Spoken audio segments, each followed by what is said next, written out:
Ladies and gentlemen, boys and girls, children of all ages, welcome to the greatest show on earth, or at least, top 5. So, Daddy's Issues is our first in-studio segment. You're going to recognize Rob Higgins, good friend of mine from Muzzle Front on YouTube, places. He also makes a hell of a lot of cool equipment over at Whip Machine Tool. He makes suppressors, he makes SME, so if you need any of that stuff, he's your go-to guy. When I can't figure out how anything works, I say, Rob, how's this work? And he tells my 5-year-old. And then I understand it, so it's pretty cool. How you doing today, buddy? I'm doing good, man. And the only reason I explain it to you like a 5-year-old is because that's my general mentality. Perfect. Perfect. Yes. Yeah, It works. I graduated from a very exclusive kindergarten, and so it was. I try to maintain things right around that level. I like that. I like that. A very exclusive kindergarten. I got to remember that. That's pretty dope. Yeah, I think it was the only one in my hometown because it's this big, so it was pretty exclusive because that was the only. That's pretty exclusive. It was your town only. It was mine. Yeah, specifically mine. Flatwoods, Kentucky. I'm sure you will recognize that, by the way, as the home of Billy Ray Cyrus. Oh, of course. Yes, 100. That's my jam. Of course. Right? Is he a jam? Or is he a jelly? I don't know. It's country music, and I get lost. Oh, I can help you with that. So if he were a jam, he would be Blackberry because he is a Kentuckian, and that's how we do it. So Okay. Oh, well, shit. That was diggably explainable. I dig. Okay. I like it. All right. Good. Indeed. Well, listen, brother. The reason I drug you on this show, I want to talk about a few things. We're both trainers. We've been around the block for a while. We've been training for decades. We've been more importantly learning for decades. And I'll give us a quick pat on the back. I think we're both pretty good instructors. We both get pretty good feedback. Well done, sir. I think a big part of the reason for that is that we are good students. We're good learners, and we're good followers. I think we can both show up to a class, check our egos, and just kind of start to learn. And on topic for today is the process of learning, of not looking cool while you learn, sucking until you get good. Poor performance precedes peak performance, all that jazz.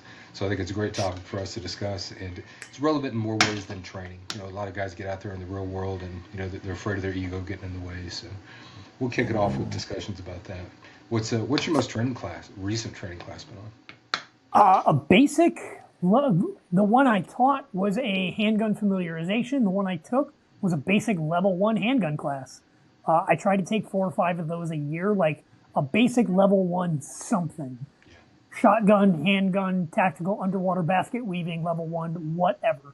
I find that the fundamentals teach me more and help students more than like the go fast stuff. Yeah. I think focusing on the basics and then implementing those as quickly as you can, I think gets students and myself much further along. When we were talking earlier about like checking her ego at the door, I'll take a class from a teacher who like maybe their social media shows stuff that I do not like. And we can talk about that later on. But when I take a class, I'm not there to perform and be me.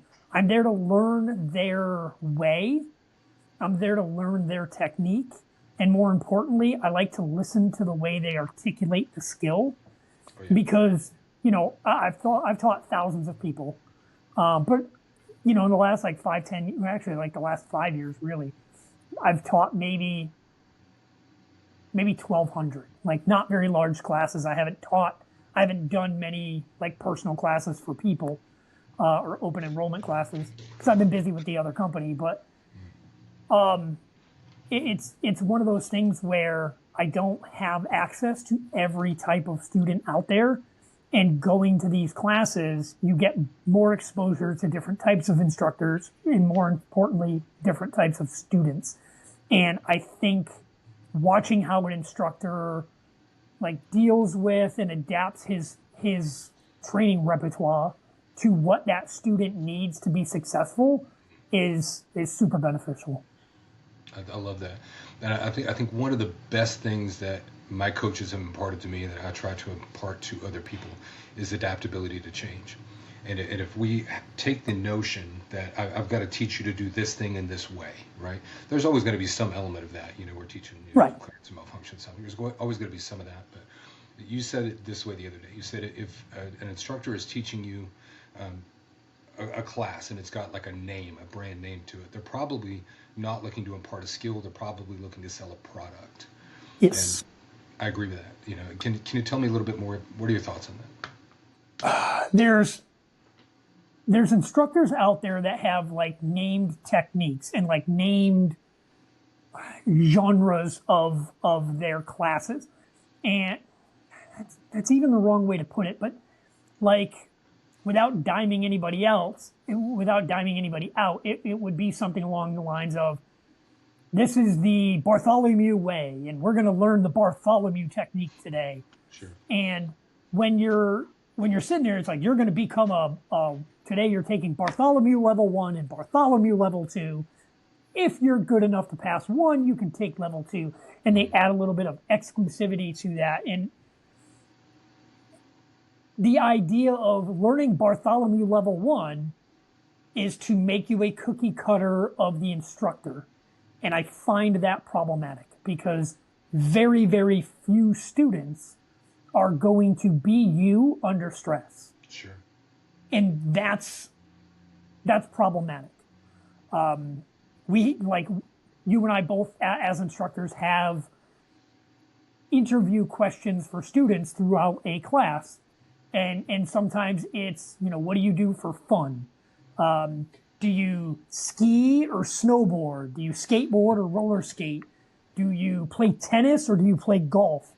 And a lot of that, like, each of those sports have their own stance. Not everybody is going to put a gun in front of them and be like a perfect isosceles shooter, even though that seems to be what the general demographic likes to teach right now. But the basis of two of the main methodologies to pistol shooting were the Weaver stance and the isosceles stance. Isosceles is made because your arms make a triangle, and Weaver was named after Jack Weaver, who couldn't put both arms in front of him. He had a bad shoulder, so he would buck one and put the gun in his hand, and just kind of blade himself off, and that became the whole, like, be a small target mentality. But it really just, it evolved from his inability to keep his arm up and straight in front of him for long periods of time, because it friggin' hurt. Lots of students have, exactly. Lots of students have limitations like that. Grip strength, body positioning, body type, arm strength. Some people, I've had guys show up to class with a Desert Eagle, which is a freaking mountain of a gun.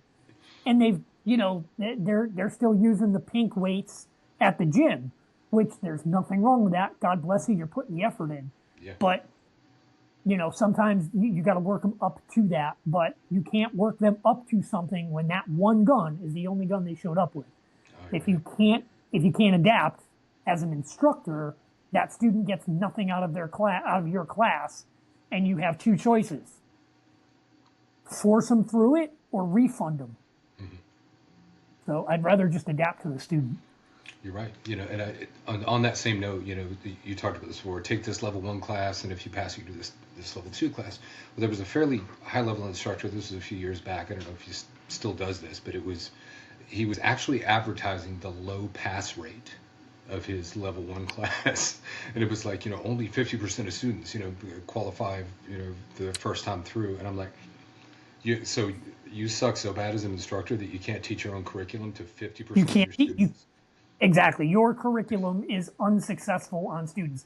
There's a cadre of instructors right now that are actually using that as their commercial, which is funny that you say that this was a couple years back, because I saw it on Instagram the other day. There's a bunch of folks right now that are trying to bring in other instructors, and their thing is, if everybody passes, how good can their class be? It's like, what? Yeah.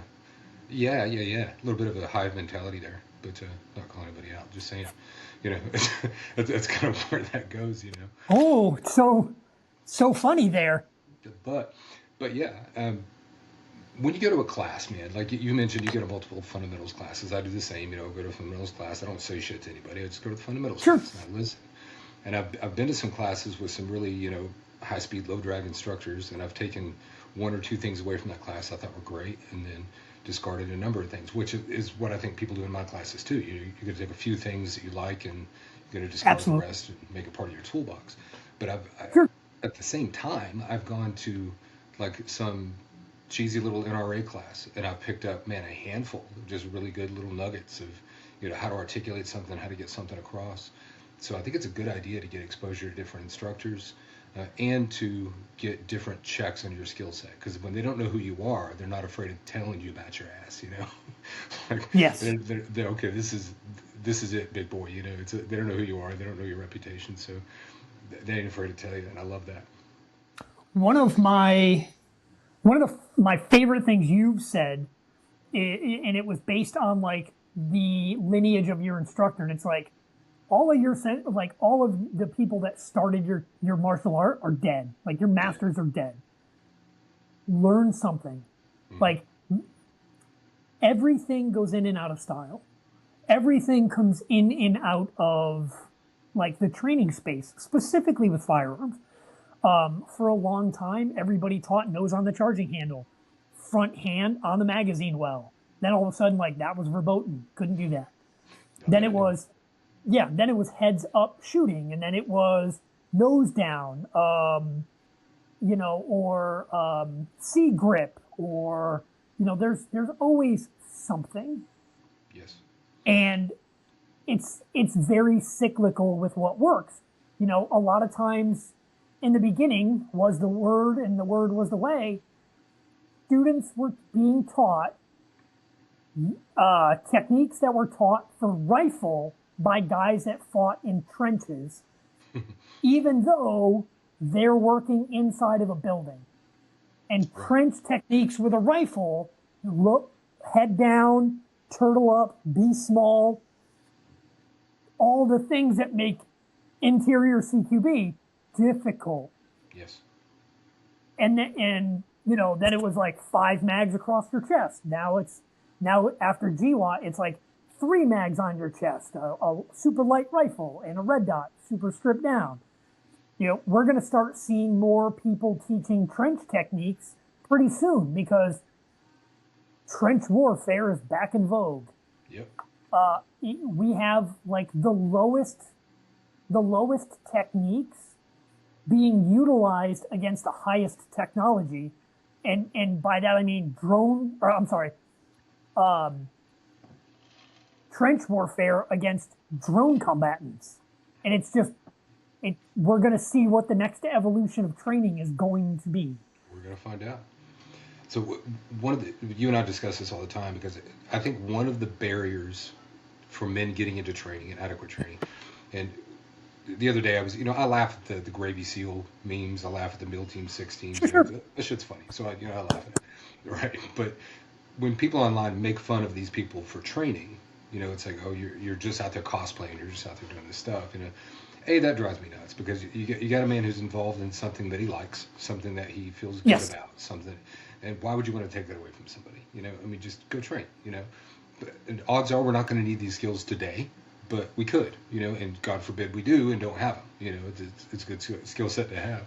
But I really think one of the biggest barriers to entry to training for a lot of men is they don't want to look bad. Correct.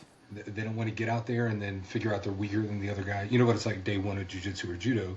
You're just you're somebody's chew toy. Thrown around. You're a rag doll all day. Nothing you can do about it. They're just going to play with you. They're just going to toy around with you. And then either you can check your ego and you can learn to be the hammer instead of the nail, or you can, just stop off and continue being the nail. Are you finding that is as true with firearms? Is it different? There's always going to be the student that is, I'm not ready for that class. I don't have enough kit. I don't have enough experience. I don't have enough blah, blah, blah. Sometimes it stems from performance anxiety. I'm not ready for somebody else to judge me. It's like, dude, trust me, during a class, people are still so focused on their own shit, they ain't watching you. No. They're worried about their anxiety is what the instructor thinks. Yeah. Am I doing it right? Am I making them proud? Am I making them go, he's a shooter? there's a certain level of anxiety everybody gets going to a class, regardless of who the instructor is. It Sure. could be, Joe, the fat NRA instructor, or it could be like some high speed, you know, Navy SEAL Delta Force guy. Right. There's always somebody we're worried about. Going back to like the whole cosplay thing, it's all LARPing until it's not. Right. Carrying a gun in public is LARPing until somebody is shooting at you and you have the ability to defend yourself. It's all LARPing. Yes. I hate, like, I am the first person to make fun of a fat person because I'm that dick. I the very He's few not lying. times, no, I'm He's not not. trying to be funny. He's serious. I'm not trying to be funny at all. I will be the first person to dime out a fat dude that's running their mouth in full kit, wheezing, until you realize that that person is trying. Yes. If you're just sitting on your couch eating French fries and gravy off your man boobs, I don't want to be your friend. I want to be a heckler because that's what makes my little dick feel big. But when you're that 700 or 800 pound dude standing up and sitting down and putting in the effort, trying to just get some motion going, I want to be that dude's friend. Fuck yes. I love that. I want to be like, do it, do it, do it. The people that I enjoy seeing on the internet the most are the dudes that were like 600 pounds and they're down to 549 and they're like, woo! And they still look like sloppy sacks of shit because they're working off all the shit that used to be tight. Their clothes are hanging off of them. Like, they used to call up Omar the tent maker and be like, I need another t-shirt, dude. They all of a sudden, something in their life clicked. And they said, I don't want my heart to fail me. I have kids I want to watch grow up. I need something. Something clicked for that person. And that, like, all of a sudden the path started.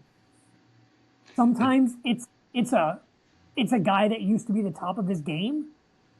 Or sometimes it was just somebody that never got taken off the bench to be put in and just gave up. But now all of a sudden they're moving. You know, and I love seeing that because if we talk about, like, you know, I've got this arm injury and I've been trying to kind of come back, right?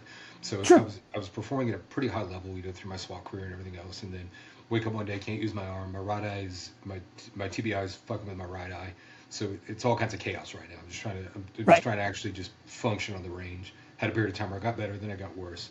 So I'm coming from like a deconditioned standpoint. It's not like I was never conditioned, right?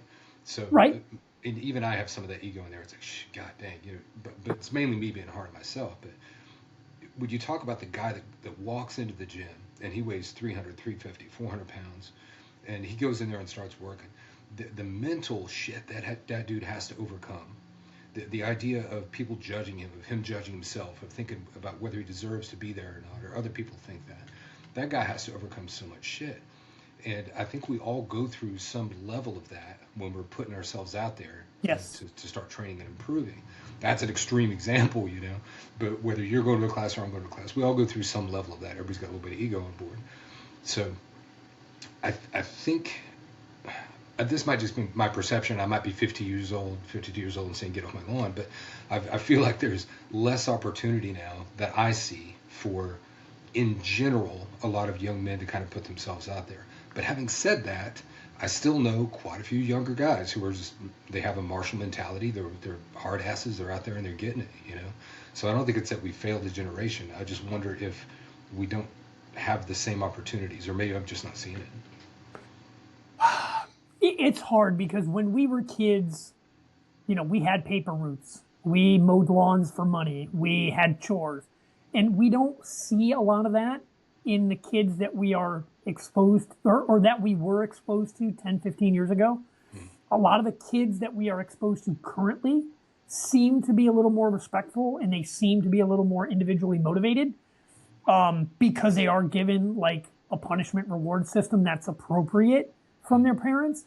It's, you know, it went from hands off to parental engagement. And I think that's an important thing for any kid growing up. Sure. And it's good to see. Like, I've met a lot of kids in the past 5 or 6 years where I'm like, that's a good kid. Thank you for being a good parent, you know? Yeah. And it gives me a little hope after dealing with some of the people that are in their like 20s and 30s now, where I'm just like, if you say one more inane thing to me, I'm going to ride you down a flight of stairs like a fucking toboggan. Yeah. So,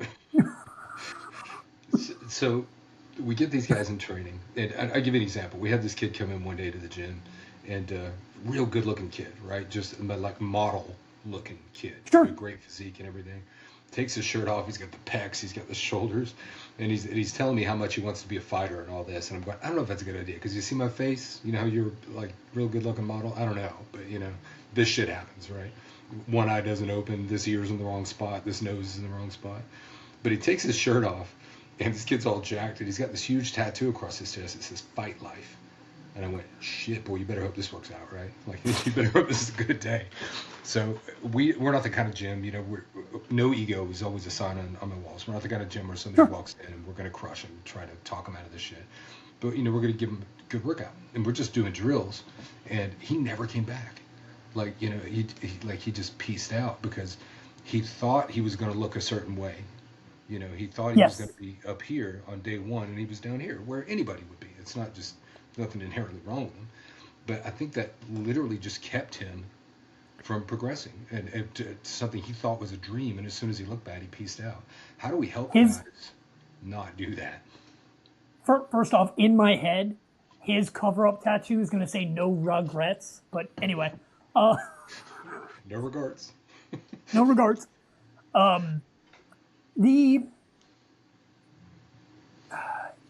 With that type of student, you fall into the too much can be too much.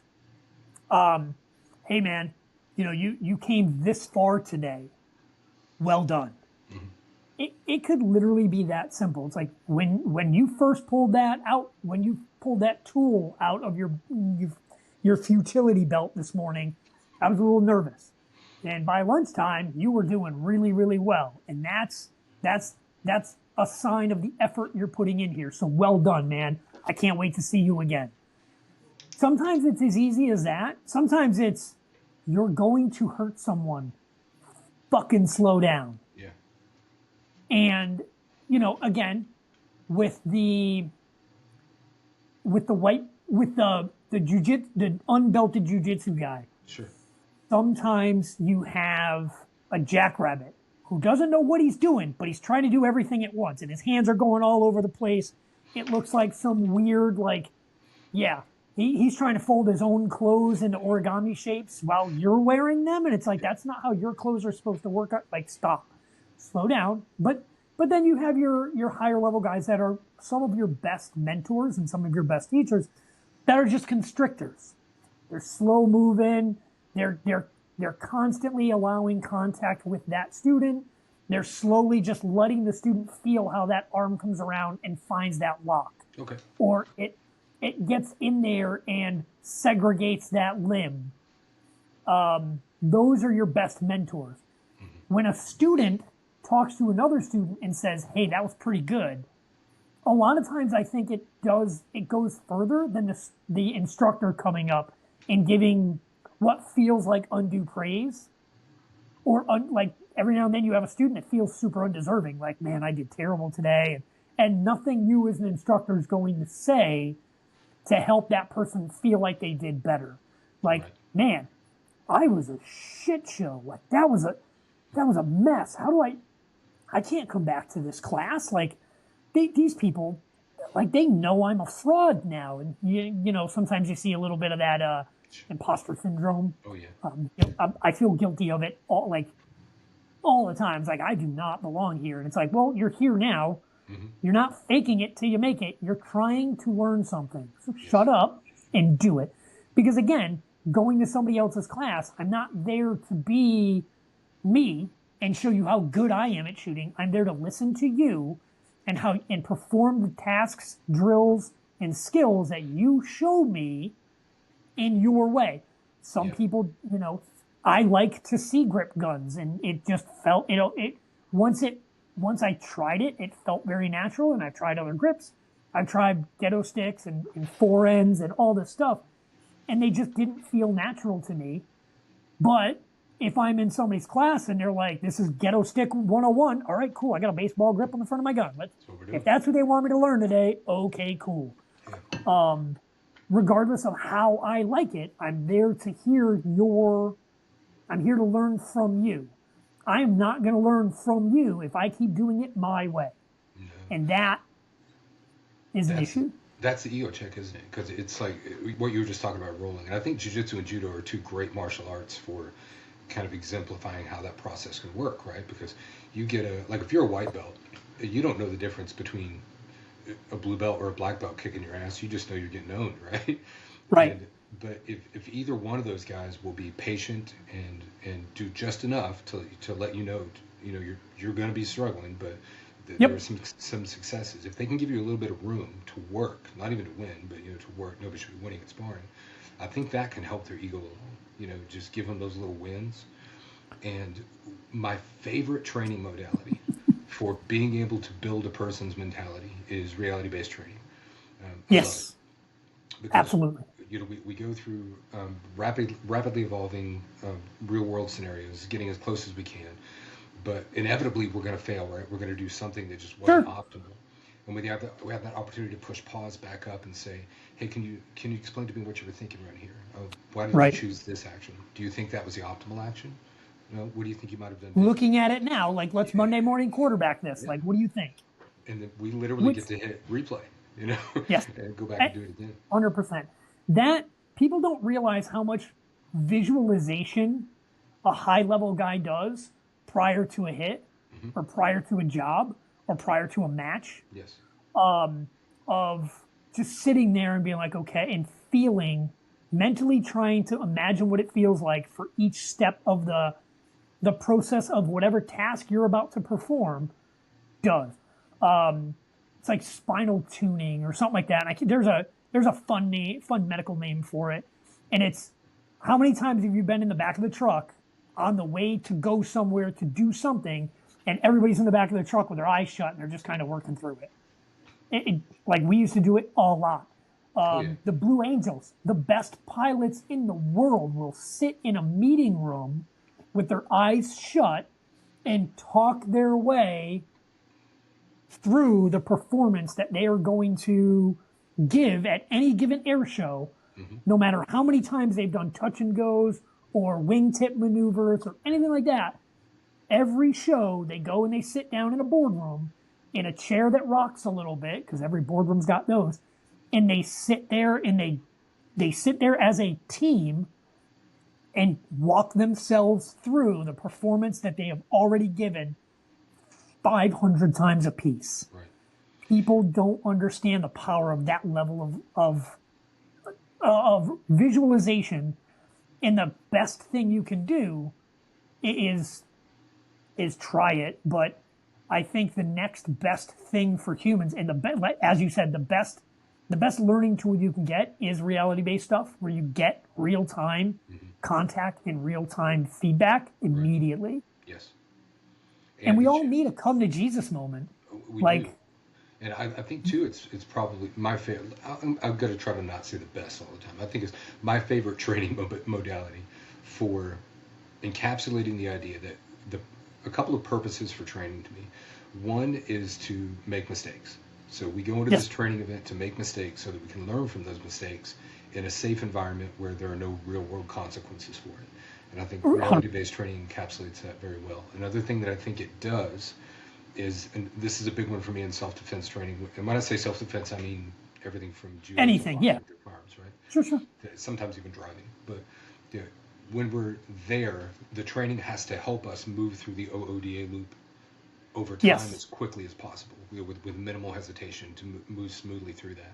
So those are kind of the two big things that I look for when I'm going to facilitate training and that I want to get out of the training. Am I going to be able to make mistakes in a safe environment and learn? And will this help me move through that inevitable OODA loop process that I'm going to go through? Those are my two big ones.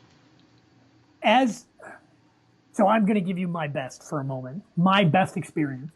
One of the most eye-opening experiences in training I ever got was when my eyes shut. So there's NAGA, the North American Grappling Association. So I'm mid-20s. I've done dumb shit. I've been a fighter for a while. I've done fighty things in a fighty environment. And somehow I end up on a college campus where the guy that started NAGA is giving like free classes to students. I look like a student, so we kind of crashed the class for like 9 weeks.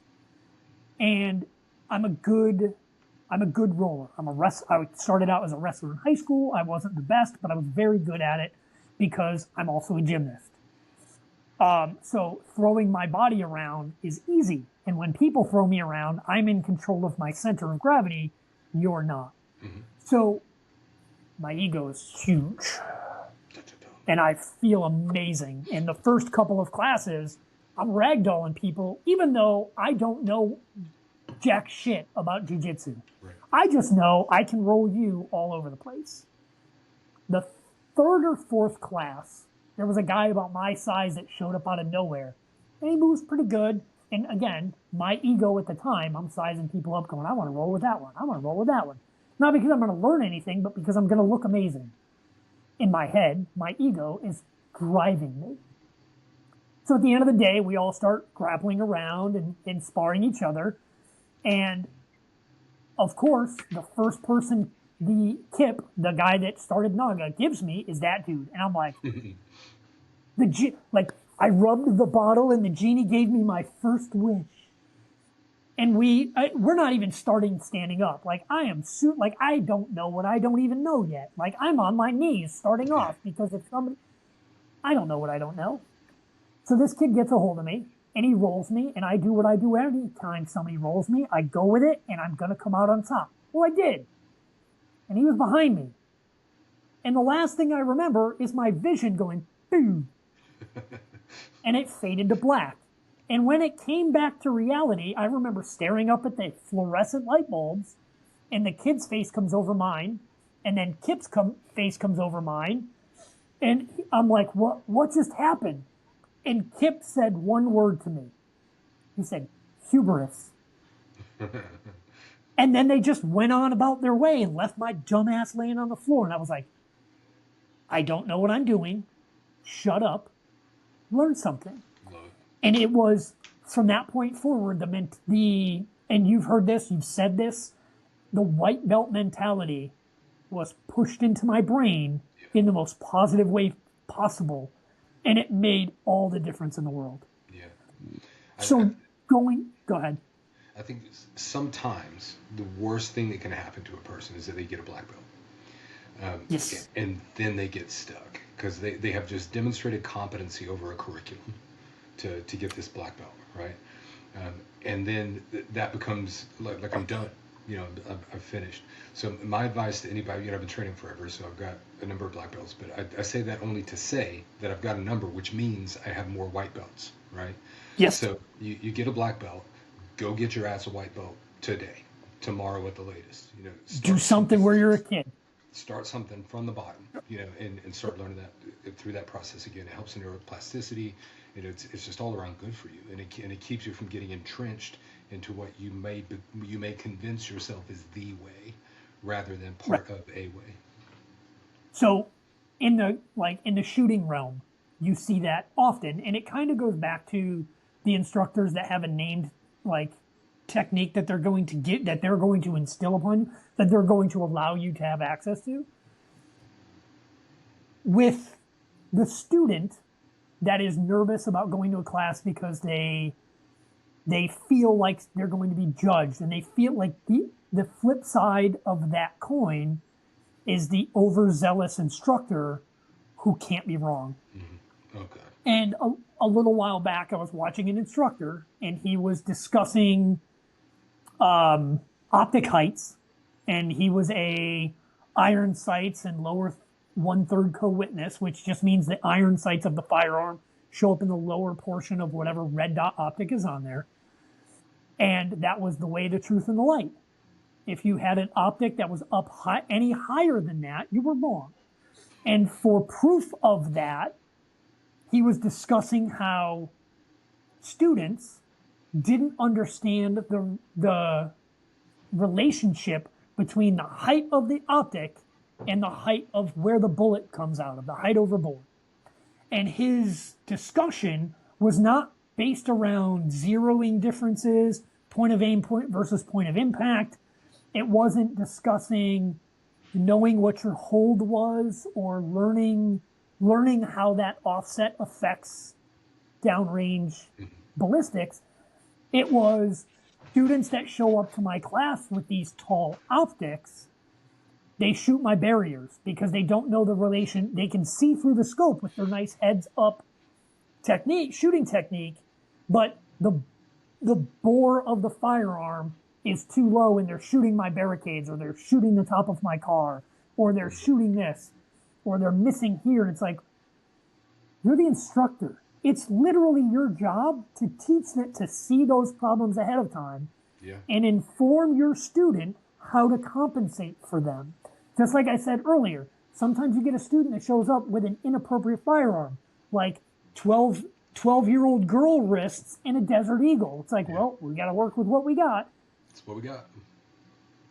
You have to be able to identify the problems so that you can move that student as gracefully and efficiently as possible through those learning opportunities, so that they can come out the other side of your class better in some way. And not enough people recognize that. And when an instructor starts a YouTube video with students don't know what they're doing, you're a shit instructor, dumbass. Yeah, my students don't know what they're doing. Add that word to the front of it. I want students to learn in my class. If they make a mistake, that's where I need it to happen. Yeah. That's where I want that to happen. Where you can't help them. Yes, or I can't help them. I need them to make those mistakes so that I can help them guide through it. Love it. So the new learner, as we kind of round out our chat, I want to talk about the new learner. The FNG, the fucking new guy, right? The white belt spaz in BJJ or judo, that guy. I love those guys because, they come in, and if they stick, they can learn more in that first year than I'm going to learn in the next 5, because my game is set now. I've been doing this. Absolutely. And if they could set aside their ego and get that done, how do they become that sponge? So we talked about setting aside your ego. Is that the foundation? I think that it is. I'm going to take a class because I want to learn. You have to allow yourself to learn. I think making that mental choice goes beyond, like, anybody can say, I'm going to take a class. But it takes a choice to sit there and say, I'm going to be a student today. I'm going to learn from this class. Maybe I'm going to learn that my belt rig setup sucks. Maybe I'm going to learn that I don't have the best understanding of sight alignment or sight picture. Maybe I don't have the best grip procedure. Something needs to happen in my brain for me to accept these changes for myself. And sometimes you're just learning what doesn't work for you. Mm-hmm. And that's just as important, right? Yes. Just figure out what doesn't work for you. So I would say another big thing for me is don't try to imitate the instructor. The instructor may push you to do that if that's the only skill set that he's got, right? Then that's what he's got. Right. But if the instructor can help you to adapt, be open to that adaptation. In fact, if we go all the way back to Bruce Lee, I know he gets mythologized now and all this stuff, but really had some interesting thoughts. One of the reasons that he resisted creating a system is because he said, once I make a system, people are going to think I have to learn to fight like Bruce Lee. And maybe you can't fight like Bruce Lee. Maybe you fight like Rob Higgins or Brandon Hicks or, this guy. Maybe I can't fight like Bruce. You can, right? But let's say you're an NFL lineman, and are you going to try to imitate Bruce? I mean, it just doesn't make any sense. And one of his real concerns was, I don't want people to just try to imitate me. I want them to learn for themselves what can be done. And if we go back to the 1970s, that's pretty cutting edge, man. It's pretty there. So yeah, that's super forward thinking. Very forward thinking. I would say find a class, find an instructor where the instructor is open to teaching something other than how to imitate him, and you probably get a feel for that vibe pretty quickly. I go when I'm taking classes beyond the basics. I'm looking for the things that I suck at, so I can get better at the things I suck at. If I have terrible night vision, like my eyes don't work, I'm gonna go Mhm. learn. I'm gonna go take a class that implements a flashlight, Yep. or implements like night vision goggles, or something else. Maybe I'm throwing glow sticks around. Who the hell knows? If I can't hold my breath, I'm gonna go and take swim classes. Um, Tactical basket weaving, that's level one. Black tactical basket weaving, that's level two. Underwater basket weaving, that's level three. Like, what do I suck at? That's what I need to learn today, tomorrow, and forever. When I get really good at something else, I need just, as you said, when I got a black belt, go out and get a white belt. When I So figure out what I'm good at, I need to like check myself and go, okay, I suck at what's the next level of what I'm terrible at. love it. We got a little list going here. So we got number one, no ego. We got number two, be adaptable and open to change. We got number three, find something you suck at. Right, and you and I Right? would Yeah. probably say get comfortable with being uncomfortable, because if you are not uncomfortable, you're most likely not growing. Fair to say? Right. Absolutely. Again, it's gonna suck, so go learn how to thrive and suck. I think the last thing I want to emphasize for guys in particular who are getting into the self-defense space, and Sure. again, for me, that's big picture. I don't consider that, you know, karate or taekwondo or whatever. That's anything that makes you more capable of defending yourself and your loved ones. I would say do not sleep on your physical fitness, because this is often it's the low-hanging fruit. To be honest, it's the easiest part, Yes. because all you gotta do is move, right? But you gotta move. So I would say to guys, don't sleep on your physical fitness, because if you get your physical fitness where it needs to be, it's like taking a, a prime stock car to a NASCAR event. You want to be driving that prime stock car. You want to be driving the best version of yourself that you can get, right? So that's what you need to look for. Absolutely. They go. All the gear in the world is useless if you don't understand its usage and implementation. Yeah. So yeah, like you could be a great like I've got access to a NASCAR, one of the fastest, most powerful vehicles on the planet, and I don't know how to drive. Yeah, I can't drive. So we're going to go ahead and wrap up here, guys. I hope you have followed along with the discussion, found something to learn from. Remember our short little list we just made up here in our completely scientific study we just fabricated? Oh We've yeah, got no ego.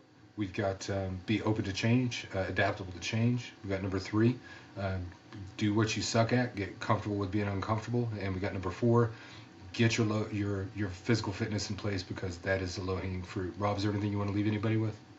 no man, that's the big thing. Is those are the key fundamentals of getting better at anything. And it's start like I know that number four is physical fitness, but that's kind of the foundation for everything beyond that.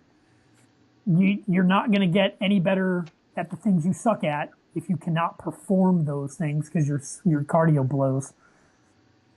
No doubt about it. Guys from Bruce Lee to Dan Gable have preached this, uh, to the choir. It's that's where it is. Conditioning is technique, as Dan Gable said. Guys, we're going to leave you here. This has been Daddy's Issues. This is our first in-studio session. I want to thank my brother Rob Higgins, who is from Muzzle Front and from Whip Machine and Tool. Rob is one of those guys that I reach out to when things are looking not so good for me. Always there to support. It's important to have guys like that in your life. Men supporting men is a big deal.